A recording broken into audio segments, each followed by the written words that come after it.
Matapos itong marinig ni Tandang Lauryo, tanging paghawak lang naman sa kanyang dibdib ang kanyang nagawa dahil sa patuloy niyang pag-inda ng kanyang pinsala. Ilang minuto pa ang lumipas, bigla namang lumapit sa kanya ang nilalang at mabilisan nitong tinuhog ang kanyang binti nang matutulis nitong mga galamay. Sa puntong yon, tanging pag-angil na lamang ang nagawa ni Tandang Lauryo habang patuloy na iniinda ang pagtagos ng malagagambang galamay. Sa pagpapatuloy ng ganoong pangyayari, bigla naman siyang ibinalibag ng nilalang sa lupa at mabilis ang sinugod upang bigyan ng pangwakas na pag-atake. Pagsilay ni Maestro Florante sa gagawin ng Bertudes, agad naman niyang inilabas ang kanyang libreta at mabilis ang hinanap ang mga buhay na salita na siyang nagpapalayas sa mga demonyo sa buong paligid. Paulit-ulit itong binibigkas ni Maestro Florante hanggang sa magawa na niyang mapalayas ang lahat ng Bertudes na naroon. Animoy bigla na lamang naging abo ang mga ito at kasabay nito ang mabilisang pagtahimik ng buong paligid. Maging sila Ibrahim noon ay hindi maiwasang magulat sa kadahilan ng alam nilang ang binigkas na mga kataga ng kanilang maestro ay isang mapanganib na karunungan na alam nito. Kahit malakas ang poder ni Maestro Florante, maaari pa rin siyang mabalikan ng kanyang mga usal sa kadahilan ng wala na siyang gaanong lakas upang banggitin ito. Minsan na din nilang narinig sa kanilang maestro mismo ang tungkol sa panganib na dulot ng mga usal na masyadong matataas. Kinakailangan din ng malakas na pangangatawan bago usalin ang mga katagang yon upang maiwasan ang pagbalik ng mga buhay na salita sa katawan ng taong nagtatanga nito. Pagsilay nila Ibrahim kay Maestro Florante, bigla naman nila itong nakitang patuloy na sumusuka ng napakalapot na dugo. Nakaluhod na din yun sa lupa habang patuloy na pinipilit ang kanyang sarili na lumapit kay Tandang Lauryo. Maestro Florante! Maestro Florante! Sigaw ni Ibrahim habang mabilis ang tumatakbo papalapit sa kanilang maestro. Nang marating na nila ang kinaroroonan nito, agad din naman nilang ibinigay kay Maestro Florante ang kanilang mga ginintuang buhok ng tikbalang. Kinakailangan nilang gawin ang bagay na yon upang kahit papaano'y mabigyan ng karagdagang lakas ang nanghihina nitong katawan. Ibrahim! Si Lauryo! Puntahan ninyo si Lauryo! Mas kinakailangan niya ang tulong ninyo! Wika ng maestro paglapit ng kanyang mga disipulo. Nang marinig naman ito ni Ibrahim, agad naman niyang pinaiwan doon ang kanyang dalawang kapatid upang puntahan si Tandang Lauryo. Pagdating niya sa kinahihigaan nito, laking gulat na lamang ni Ibrahim nang masipat niya ang katawan ni Tandang Lauryo na punong-puno ng malalalim na sugat. Nag-aagaw buhay na din ito at tila ba nalalapit na ang kanyang kamatayan kung hindi mabilisang mabibigyan ng paunang lunas. Dahil sa wala gaanong alam si Ibrahim sa aral ng kaliwa, kung kaya't napagpasyahan niyang tawagin ang iilan sa mga gabunan ni Tandang Lauryo na labis nitong pinagkakatiwalaan. Paglapit ng mga gabunan, agad din naman itong kinuha si Tandang Lauryo habang patuloy na binubuhusan ng napakabahong langis. Hinayaan lang naman ito ni Ibrahim gawa ng meron naman siyang tiwala sa mga ito. Ginoong Ibrahim, ihabilin niyo muna sa amin si Tandang Lauryo. Kami na ho ang bahala sa kanya at gagawin ho namin ang lahat ng aming makakaya para mailigtas ang kanyang buhay. Wika ng isang gabunan habang pinapasan ang kanilang pinuno. Kasabay ng pagpapaalam ng mga ito, ay siya namang pagbalik ni Ibrahim sa kinaroroonan ng maestro. Sa pagsilay niya sa buong paligid, doon niya nakita ang bangkay ng 5 gabunan na kaanib lang sa kanilang samahan. Wala siyang naramdaman kung hindi ang pagkalungkot sa mga ito habang patuloy na pinagmamasdan ang kanilang mga katawan na wala ng buhay. Ilang segundo pa ang lumipas, narating na nga ni Ibrahim ang kinaroroonan ng kanilang maestro. Binuhat nila ito at mabilis ang dinala sa pamamahay ni Tandang Lauryo. Ang mga natitirang aswang at mga mensahero naman noon sa paligid, ninais na kunin ang mga bangkay ng iilan nilang mga kasama. Kahit papaano, nais din nila itong mabigyan ng maayos na libing bilang pasasalamat sa mga bagay na kanilang nagawa at naisakripisyo. Nang dumating na sila Ibrahim sa pamamahay ni Tandang Lauryo, agad din naman nilang ipinasok ang nanghihinang si Maestro Florante. Ang iilang albularyong kasama nila noon, ninais na matulog sa bakuran ng tahanan nito para lamang mabantayan ang kanilang maestro. Habang nakahiga si Maestro Florante, panay naman ang ginagawang pagpainom dito ni Ibrahim ng mga halamang gamot na maaaring makatulong sa kanya. Kahit papaano, nagiging panatag na ang kanilang mga kaisipan sa kadahilan ng hindi na ito nagsusuka ng dugo. Maya-maya pa, bigla namang natigilan sila Ibrahim sa kanilang ginagawa nang marinig nilang magwika si Maestro Florante ng, Ibrahim, kumusta si Lauryo? Nasaan si Lauryo? Kasabay ng pagwika nito ay siya namang pagpupumilit niyang tumayo na agad namang hinadlangan ng kanyang mga disipulo. Nasa maayos hong kalagayan si Tandang Lauryo, Maestro. Huwag na muna kayong tumayo dahil alam naming hindi niyo pa kaya. Sa dinami-dami ba naman kasi ng alam niyong mga usal, yun pa ang inyong napili. Sagot naman dito ni Ibrahim. Paano na lang ho kami, Maestro Florante, kung hindi ka nakaligtas sa mga usal na inyong binigkas? Dagdag pa nito. Matapos niyang makapagsalita, agad naman siyang napaupo habang patuloy na tinititigan ang kanyang maestro. Nang marinig naman ni Maestro Florante ang sinabi nito, agad din naman siyang nagpaliwanag ukol sa mga pangyayaring hindi nagawang mapansin ni Ibrahim. Pasensya ka na, Ibrahim. Alam kong nagagalit ka dahil nag-aalala ka lang sa akin. Alam mo kasi, kung hindi ko yung ginawa, malamang sa malamang wala na ngayon sa atin si Lauryo. Huwag kang mag-alala. Hindi naman naging malubha ang aking pinsala. Sa ngayon, Ibrahim, ikaw ang pinagkakatiwalaan ko para mamuno sa ating hukbo. Wika ni Maestro Florante. Kasabay ng pagwika nito ay siya namang paglahad niya sa kanyang disipulo ukol sa kanyang mga rason kung bakit niya nagawa ang bagay na yon. Nang marinig ni Ibrahim ang naging paliwanag ng kanyang maestro, agad din namang naglaho sa kanyang isipan ang matindi niyang pagtatampo. Walang sabi-sabi, agad niyakap ni Ibrahim ang kanyang maestro habang patuloy na umiiyak. Sa pagpapatuloy ng ganoong kaganapan, hindi na nila nagawang maramdaman ang paglapit ng mag-ina ni Tandang Lauryo. Nang masipat nila ito, agad naman itong nagtanong sa kanila sa maaaring kinaroroonan ni Tandang Lauryo. Napapaiyak na din ang asawa nito kung kaya't ginawa naman nila Ibrahim ang lahat upang ito ay mapatahan. Kalma lang ho kayo, Ginang Linda.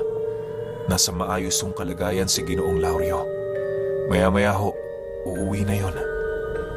Palusot naman ni Ibrahim habang pilit kinukumbinse ang asawa ni Tandang Lauryo. Ilang minuto pa ang lumipas, wala nang nagawa ang ginang kung hindi ang magtiwala sa kanyang sinabi. Sa pagsapit ng umaga noong mismong araw, kanya-kanya na silang ligpit ng kanilang mga gamit na nagkalat sa buong paligid.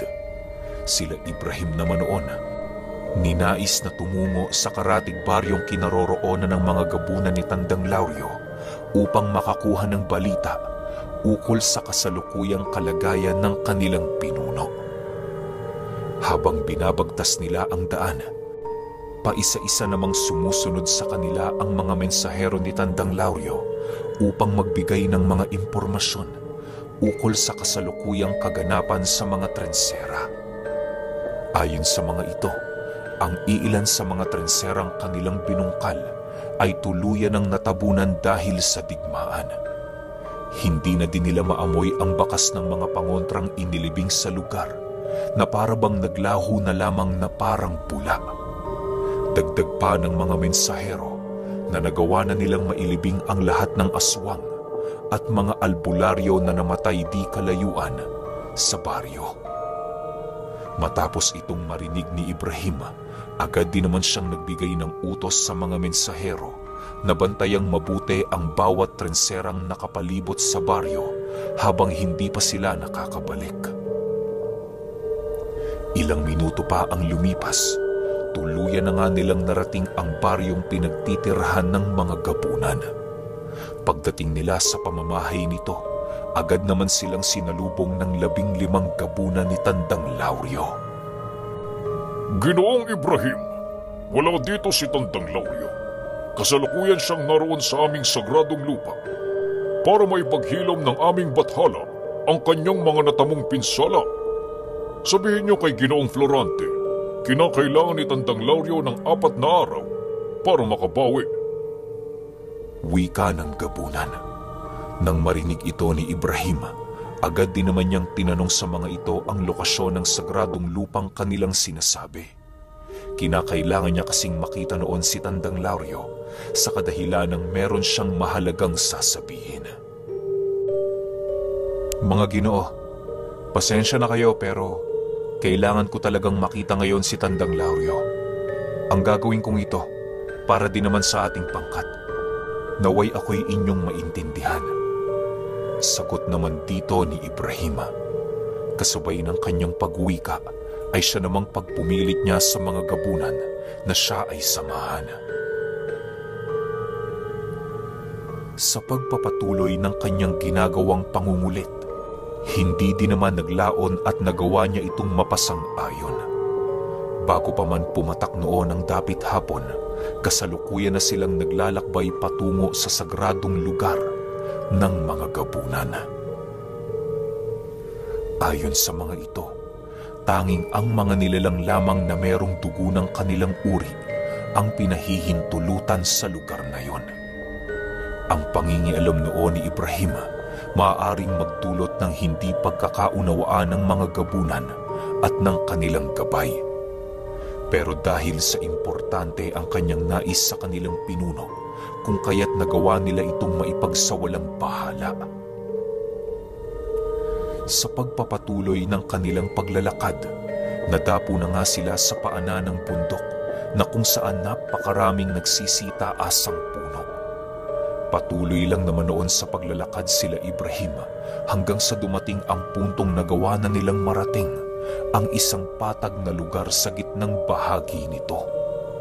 Napapalibutan yon ng matataas na puno at halos hindi ito magawang masipat mula sa ibaba. Pagsilay ni Ibrahim sa buong paligid, hindi niya maiwasang mamangha sa kanyang mga nakikita. Bukod kasi sa napakalalaki ng mga katawan ng punong namumuhay roon, iba't ibang uri din ang mga halaman at hayop ang kanyang nakikita sa lugar. Ilang minuto pa ang lumipas, bigla naman siyang natigilan sa kanyang pagmamasid nang masipat niya ang isang kubong di kalayuan sa kanilang kinaroroonan. Gulat na gulat noon si Ibrahim sa kadahilan ng kahit ang kubo na yon ay nasa kanyang harapan. Tila ba hindi niya ito magawang masilayan. Maya-maya pa, bigla naman silang natigilan sa kanilang kinatatayuan nang masipat nila ang pagbukas ng pinto at paglabas ng isang matandang hukluban. Kisap mata lamang noon ang pagitan nang biglang magsiluhuran ang lahat ng gabunang kanyang kasama. Naiwang nakatayo noon si Ibrahim na siyang mabilisang nakaagaw pansin sa atensyon ng hukluban. Pagtitig nito sa kanya, doon niya nakita ang napakapula nitong mata at nanlulumsing pagmumuka. Paglalarawan ni Ibrahim sa nilalang na yon, maihahalin tulad mo ito sa isang uugod-ugod na matanda na halos maging kuba na dahil sa labis na katandaan. Ordinaryo lang din naman ang katawan nito, subalit nagtataglayo ng isang buntot na maihahalin tulad mo sa buntot ng baka. Palagi din yung nakasuot ng salakot at meron itong isang kulay itim na balabal na palagi niyang suot-suot. Sa pagpapatuloy ng kanilang pagtititigan ni Ibrahim, dahan-dahan namang lumapit ang mga gabunan sa kinaroroonan ng matanda. Hinahalik-halikan ng mga ito ang paa ng nilalang hanggang sa mapuno yun ng laway. Matapos nilang gawin ang bagay na yon, bigla namang naramdaman ni Ibrahim ang mabilisang pagbago ng presensya ng matanda habang dahan-dahan yung lumalapit sa kanya. Sino ka? Anong ginagawa mo rito? Wika ng hukluban. Nang marinig ito ni Ibrahim, buong pagpapakumbaba siyang sumagot ng, Ako si Ibrahim, Ginoo. Matalik na kaibigan ni Ginoong Lauryo. Kaya ho ko na parito dahil nais kong makita ang aking kaibigan. Kasabay ng pagwika nito ay siya namang pagtitig niya sa matanda ng napakaseryoso. Iniwasan din niyang iparamdam doon ang kanyang presensya nang sa gayoy hindi sila magkaroon ng mga bagay na maaaring magdulot ng hindi pagkakaunawaan. Nang marinig naman ito ng matanda, bigla naman itong ngumisi sa kanya habang dahan-dahang nagsasabi ng, Nandirito nga si Lauryo, iho. Halika, sumama ka sa akin. Pupuntahan natin siya. Kasabay ng pagwika nito ay siya namang pagsunod ni Ibrahim ng hindi kumikibo. Sumama na din noon ang 15 gabunan ni Tandang Lauryo upang magawa din itong masilayan ang kanilang pinuno. Bago nila lisanin ang lugar na yon, maraming ipinagbilin sa kanila ang matanda na kahit anong mangyari, hindi dapat sila humiwalay sa kanilang hanay. Ang daraanan kasi nila noong lugar ay isang pugad ng mga engkanto na tinatawag na halaaw. Para sa mga hindi nakakaalam, ang halaaw ay isang uri ng engkantong itim na halos kawangis din ng isang ordinaryong tao. Ang pinagkaiba lamang ng mga ito ay hindi ito nakakapaglakad ng tuwid sa kadahilan ng wala yung mga gulugod sa likod. Para itong mga aso kung maglakad na siyang nagbibigay kilabot sa mga ordinaryong taong nagagawang makasilay sa kanilang uri. May mga malalaki din yung mga panga at halos hindi mabilang na mga ngipin. Mahahaba din ang mga kuko nito na siyang pangunahing ginagamit nila sa paghahanap ng kanilang makakain. Butot balat din ang karamihan sa mga halaaw dahil sa 2 beses lamang yon kung kumain ng laman loob sa isang buwan. Dagdag pa ni Ibrahim na ang mga ganoong uri ng nilalang ay isa din sa mga tagasunod ng mga matataas na uri ng bertudes. Sa pagpapatuloy ng kanilang paglalakad, napagpasyahan nilang maglagay ng tali sa kanilang mga kasuotan na nagkokonekta sa bewang ng matanda. Ginawa nila ang bagay na yon upang masigurong kahit na anong mangyari, hindi sila magkakahiwa-hiwalay. Ilang minuto pa ang lumipas, bigla namang nagulantang si Ibrahim nang masipat niya ang isang mamasa-masang lugar sa kanilang dinaraanan. Patuloy lamang nilang binabagtas ang daang yon hanggang sa dumating ang puntong napatigil na ang matanda sa kanyang paglalakad. Pagsilay niya sa unang bahagi ng kanyang kinatatayuan, doon niya nakita ang isang maliit na bangka na merong gaserang nakasindi sa dulo nitong parte. Halos hindi na mapigilan ni Ibrahim noon ang mapaisip sa kadahilanang sa isip-isip niya. Napaka-imposible namang magkaroon ng sapa sa gitnang parte ng bundok. Nang hindi na niya maatim ang mga kumakalat na katanungan sa kanyang isipan, napagpasyahan na niyang magtanong sa matanda ukol sa lugar na kanilang tinatahak. "Manong, asa na ho tayo? Papanong nagkaroon ng sapa sa gitna ng bundok? Tsaka, bakit tayo sasakay ng bangka?" Naguguluhang tanong ni Ibrahim. Nang marinig naman ito ng matanda, bigla itong tumingin sa kanya habang nagsasabi ng,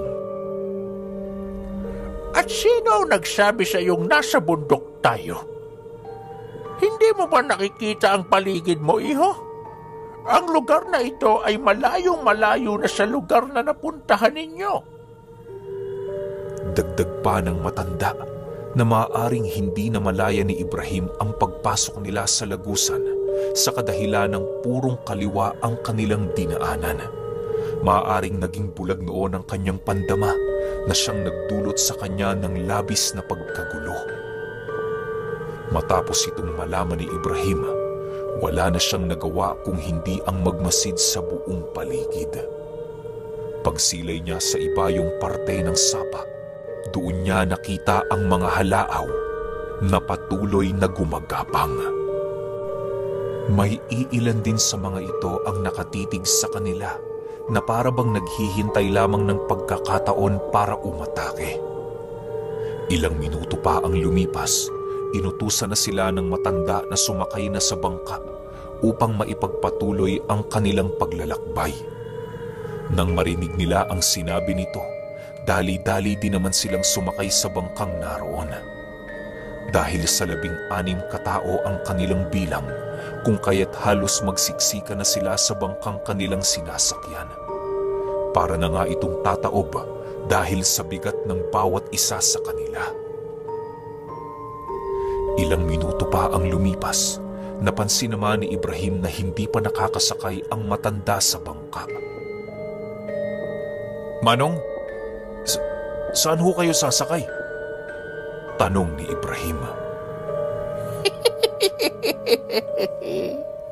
Maghintay ka lang, iho.